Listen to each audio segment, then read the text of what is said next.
Thank you, anak. Pwede ba ako pumasok, Nay? Wag na muna, anak. Baka ma-stress yung tatay niyo eh. Sana gumaling na si tatay. Ang tagal niya na kasing paralyzed eh. Sige, Nay. Alis na ako. Mahal, papakainin na kita ha. Naglutuan ka ni Scarlett.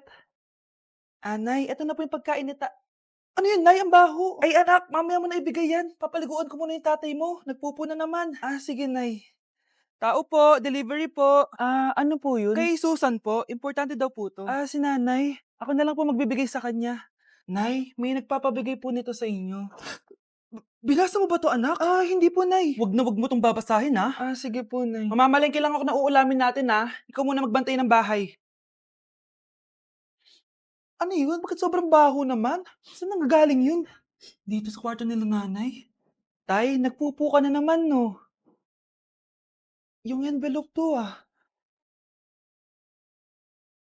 Death certificate? Hindi naman patay si tatay, Hello po. Buti naman po, ma'am. Sinagot niyo na. This is St. Peter's Funeral. Kailan niyo po ipapaimbasa mo yung asawa niyo? Isang linggo na rin po kasi baka bumaho po yung bangkay niya. Anak, alam kong nasa kwarto ka ng tatay mo. Si nanay. Tindahan ni Crush yun, Makabili nga. Pabili po. Ano yun? Ay, hello. Pabili po nun. Sige. Andiyan po ba yung crush ko? Ay, wala siya. Natutulog siya. Sayang naman. Oh, eto na binili mo. Ay, thank you. Oh, may kailangan ka pa ba? Wala na po. Ba't nandito ka pa? Di naman po natutulog yung crush ko eh. Kulit mo naman. Natutulog nga siya. Paanong tulog? Gising nga siya. Ayan nanonood siya. Lalambingin ka't aalagaan, ikaw lang ang tatabi. Uy! Hi, Mare! Mare, nandito ka na sa Manila? Yes, of course, Mare! Nandito na ako! Yes! Mare! Mag-bless ka na sa tita mo? Sige na. Aba, dalaga na anak mo, Mare. That's true. May boyfriend ka na, Iha? Ay, wala pa po, tita. Tamang-tama, single anak ko. Sige na, para magkapra tayo agad, Mare. Oo, wala agad, Mare. Pero wala pa. No, desisyon. About pala sa utang mo, Mare. Utang? Mare. Cherry, kahit wag mo na yung bayaran, Mare. Uy, okay na yun. Sige, Mare. Ano ka ba? Eto pala, mga binili ako para sa iyo, Mare, Salamat, Mare. Hello, Mare. Dito na ako sa Manila, Mare. Nay! Pagod na pagod ako. Kasi yung bahay niyo dito, huy. Ha? Ate ka ba, Mare? Mare, nauna pa sa'yo yung mga doppelganger mo. Ha? Napugangar? Hala ka, Mare. Umarasa kayo sa bahay niyo, huy. Baka matrapa kayo sa mundo nila. Sige. Anak, tara na. Sige po, Nay. Anak, bilisan po. A few moments later. Umalis sila, Day. Hala, thank you, Day. Maasahan talaga kita, Halika na dito, anak. Dito na tayo titira. Sige, Nay. Iba na section ko. Saan yung section 1? Punta ako dito. Ito na ba yung section 1? Good afternoon, everyone, especially to all of the panelists, advisors, and especially to our co-researchers who attend this virtual conversation. So, good afternoon, everyone. Namamatay ng dahil sa iyo, ma'am. Ibig sabihin po nito ay kabayanihan ng mga Pilipino na isinakripisyo ang kanilang buhay para sa kalayaan ng ating bansang Pilipinas. Huwag lang tayo puro salita! Dapat ipinapakita din natin sa ating ginagawa! Ikaw, bago ka lang dito, di ba? What is the biggest mistake? Ma'am, the biggest beef stick. Anong beef steak, ha? Alis na ako dito. Ay, mahal dito. Hi, ma'am. Welcome to Starbucks. Can I get your order? Isang kape nga. Anong size po? Yung pinakamalaki. You mean 20, ma'am? Basta yung malaki. 20. 20 ka ng 20? Wala ka pa sa 20 mo. Basta yung malaki. Okay, isang 24, ma'am. Yun lang po ba? Anak, anong sa'yo? Anay, yung akin, ice caramel macchiato with 2 shots of white mocha and sa brevet. Tubig na lang daw yun sa kanya. Baka gusto niyo mag-add ng tinapay, ma'am. Syempre, mag-a-add ako. Ano ba to? Coin, ano yun? You mean Queen Aman, ma'am? Oo, yun. Alam ko naman. Nakalimutan ko lang. Your total is 1,200 po, ma'am. 1,200? Yun lang? Modest ka siguro, no? Asa na manager mo? Ako po yung manager, ma'am. Ang mahal-mahal ng kape nyo. Sa amin nga, 14 pesos lang yan. Ko, di ba meron dyan ginto? Ang dami nyo nasa menu, oh. Pare-press lang naman lasa niyan. Ewan ko ba, bakit ang dami-daming tao dito? Pumipila pa. Kala mo naman napakasarap ng kape. Ang mahal naman. Eh di sa inyo ka magkape? Sino ba nagsabing pumunta ka dito? Ang haba na ng pila, oh. Ano, pabayaran mo ba to? Pa-void na lang. Sa amin na lang ako magkakape. 3 in 1. Anak, kumakalat na pala yung mga zombie! Talaga, Nay? Oo, anak! Mag-ingat ka! Opo, Nay! Tatawagan ko pa yung boyfriend ko! Ba't naging zombie ka, babe? Ayoko na mabuhay! Kagatin mo na lang ako, babe! Dito! Sino ka? Walang hiya ka, babe! Sabi mo ako lang kakainin mo! Mari, anong nangyayari sa'yo? Alam kong marami akong utang pero huwag mo ako kakagatin! Ha?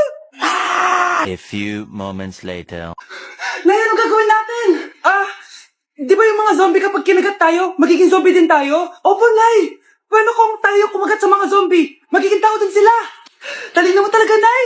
Kagatin natin sila, anak! Sige po, Nay!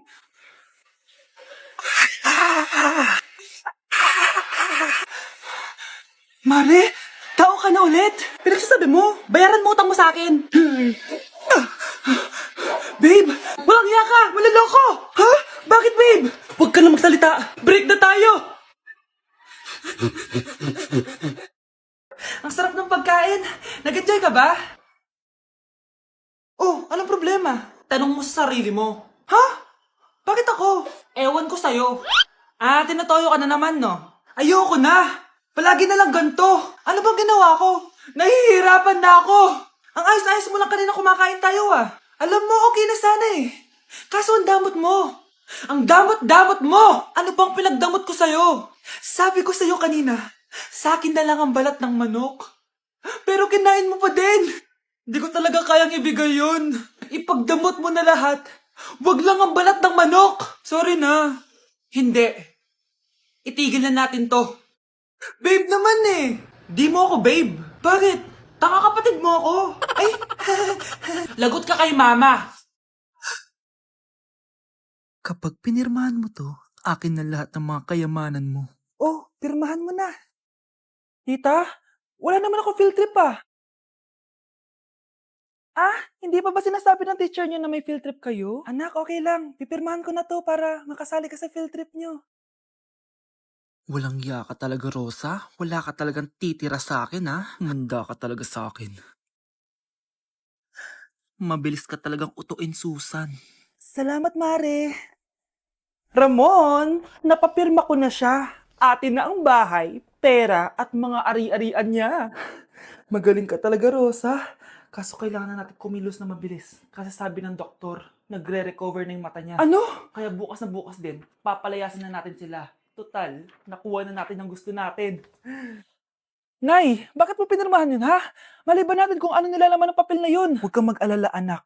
Malapit nang matapos ang maliligayang araw ng tatay mo at ng kabit niya.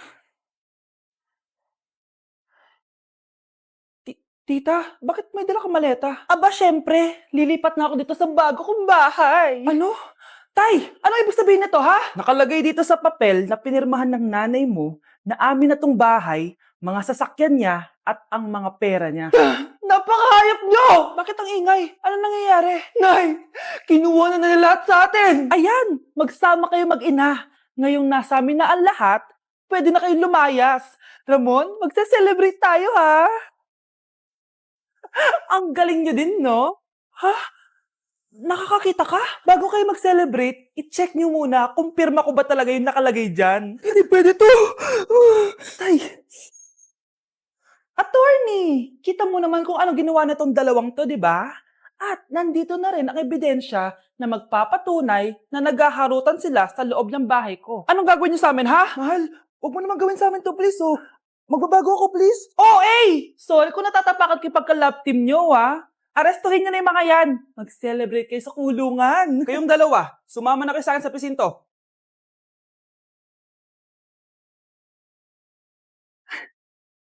Death certificate?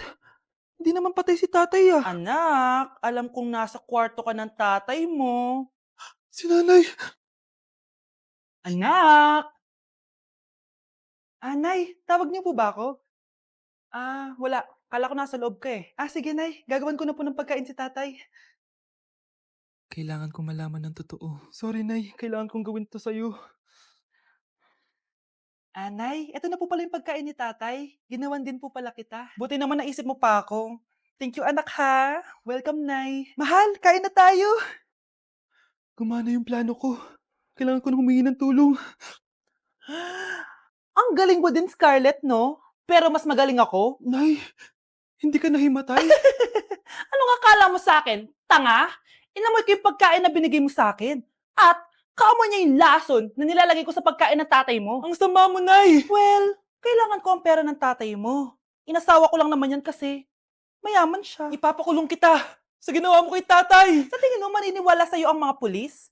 May CCTV tayo sa bahay. Kitang-kita dyan na ikaw ang gumagawa ng pagkain ng tatay mo. Kanina pa nasa kulang mga pulis.